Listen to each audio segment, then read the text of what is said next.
এদিকে একদা মমতা বন্দ্যোপাধ্যায় ঘনিষ্ঠ মমতা বন্দ্যোপাধ্যায়ের কিচেন ক্যাবিনেটের সদস্য মদন মিত্র, যিনি সদ্যই কালীঘাট তৃণমূল ছেড়ে ঋতব্রত শিবিরে যোগ দিয়েছেন, তিনিও আজ কটাক্ষ করে বলছেন মমতা বন্দ্যোপাধ্যায় মঞ্চে থাকলে শহীদদের পরিবার থাকতো পিছনে, সামনে আসতেন সানগ্লাস পরা সেলিব্রিটিরা। একদিকে সংবিধান রচয়িতা কবিগুরু মহাত্মাজি নজরুল ইসলাম, অন্য কোনো ছবি নেই।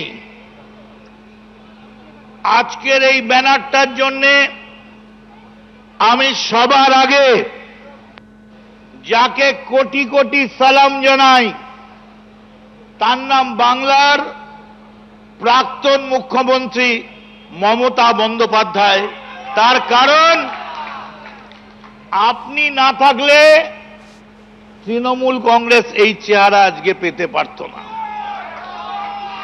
ও লাভলি, যদি এখানে মমতা বন্দ্যোপাধ্যায় থাকতেন তাহলে এই যে শহীদদের পরিবারকে দেখছেন, ওরা থাকতো পেছনে, আর সামনে চকচক করছে গাল, সানগ্লাসগুলো এরম ভাবে খুলে ঘোরাতে ঘোরাতে আসছে বাংলা চলচ্চিত্রের সেলিব্রিটিরা।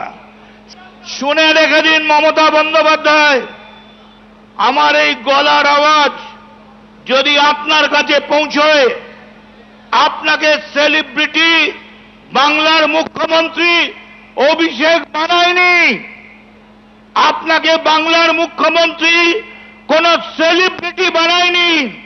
যারা বানিয়েছে এই হাজার হাজার লাখ লাখ তৃণমূল যুব কংগ্রেসের কর্মীরা আপনাকে বাংলা সেলিব্রিটি বানিয়েছে।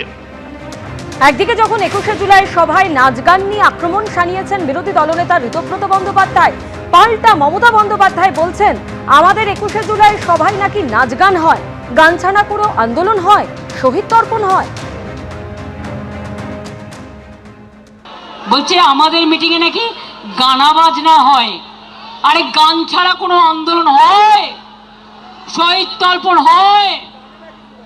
যখন আন্দোলন, খাদ্য আন্দোলন হয়েছিল, সলিল চৌধুরীদের মানুষরা কি গান গেয়েছিলেন? কি গান গেয়েছিলেন? জান দেব তবু মান দেব না, গানের মধ্যে দিয়ে আন্দোলন তৈরি করেছিল। নজরুল বলেছিলেন কারা রইল ও কপাট, ভেঙে ফেল করলে লোপাট, স্বাধীনতা আন্দোলনে পথ দেখিয়েছিল।